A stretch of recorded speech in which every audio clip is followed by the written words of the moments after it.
Whatever you do, do not start a business. What on earth would you do that for? Why do you want financial independence? Do you want flexible hours? Do you want all the headaches associated with that? Or how about this? You've spent a number of years working for some other folks. You build up some expertise, some contacts, some success, some experience, some failures. You think, gee willikers, I don't need these people marketing my services.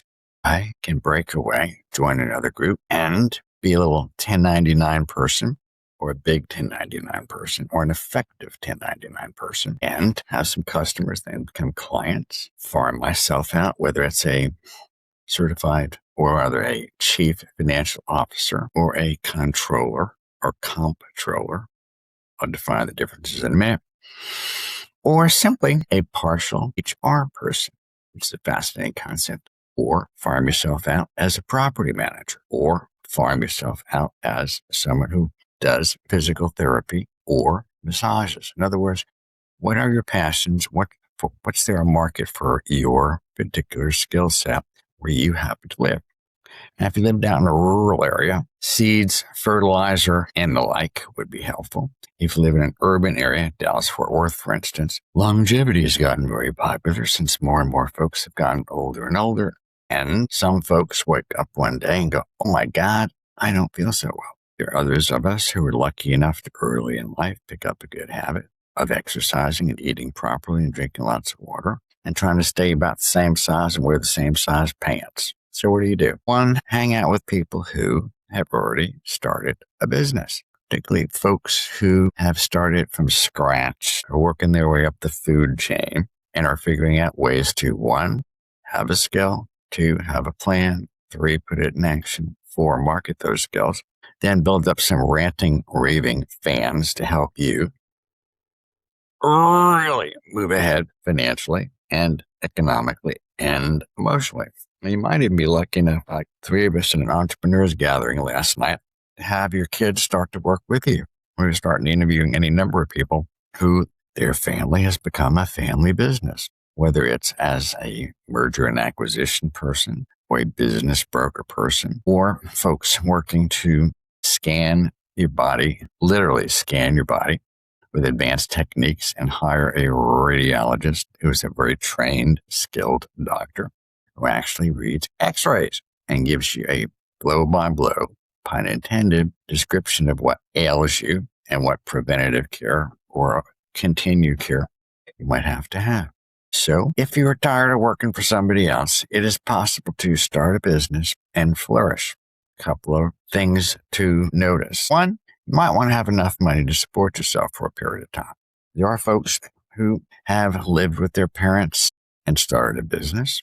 There are folks who woke up one day like I did and realized the tax law had changed and put the folks with whom I had worked, real estate business, totally out of business. So what'd you do instead? Broke away from that. Thought, okay, I will become not only a certified public accountant, but a wealth manager for folks. So got some licenses, learned how to win friends and influence people, took some sales training, in other words, built up some additional skills, started out with no debt and cash. And after about a year, gee willikers, I had some debt and a lack of cash, which is not uncommon for someone just starting a business. So how do you get over that? One, cut your expenses. Two, make sure you have enough cash and lines of credit to go ahead and support you and your family. Three, go ahead and ask everybody you know if they need the help you're wanting to provide.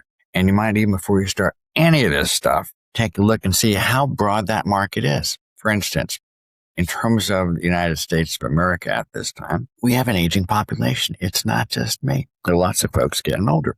And when that is the case, services change, demands change, markets change. So what do? If you've had a career in healthcare despite being a CPA, you might consider buying some equipment that actually can scan folks, then hiring some staff to go ahead and analyze those scans and continue to be in good health yourself, good shape yourself, and have that business flourish. Another fellow I talked to just the other day had been a human resource person for a large company, enjoyed doing it, but spent a lot of time working and not much time enjoying life, then broke away from that and became a contractor with a group that looks for and hires out part-time human resource people to help mentor people, train people, do job descriptions, flow charts of functions, unlock bottlenecks within corporations or small businesses and help them flourish.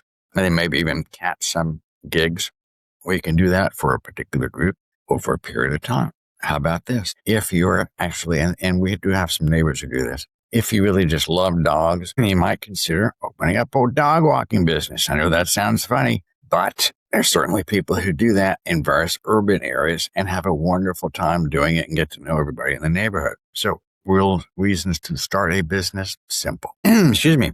You would like to have fun and still have money, one of our slogans at Checki Financial. You would also like to provide a service for folks. You have the capability. You're building a track record, confidence thanks to action. You have a plan and you have a track record and you have a desire to go ahead and use that skill and utilize that skill and learn along the way. A couple of warnings. If you think you know that you know all there is to know, guess what? You don't. So keep plugging away, keep learning. You might join various networking groups where entrepreneurs who either started businesses or have businesses or are flourishing with businesses continue to run that and share thoughts. Not much of a networker personally, but I did start going to an entrepreneurs club dinner, been to a couple of them, and then one I went to last night was amazing. One guy had this amazing application, he called it an app, in terms of let's stay connected, great to meet you. So you form little subsets, or in a mastermind for public speaking, professional speaking, we formed a little mini group, which has now been meeting for 5 years, helping each of us struggle through whatever it is our struggles are, plan trips, take trips, gather together, attend weddings, and really have a rollicking good time doing what we're doing. Highly recommend having community, particularly community that is supportive and helpful to you. So 1, if you want to go into business, see if you have the mentality to do it. 2, if you do, build up some skills that you can actually market and sell and provide for people. And 3, see if you can't provide yourself some cash flow and cash blanket to get started before you get too deep into that. And keep very good records. Make no mistake about that. Record keeping becomes vital. And it was the Internal Revenue Service, unbelievably, years ago, for a short course in record keeping. And they said, buy yourself a notebook, and every time you spend money, keep the receipt and put it on the page in the notebook. That way you'll have a recap of what you'd actually spent. So have fun, still have money. This is John Checki, co-founder of Checki Financial, right here in Plano and in Fort Worth. Love seeing folks, love helping folks, and stay tuned for additional updates. Please hit like and subscribe to this video. Thank you. Have fun and be well.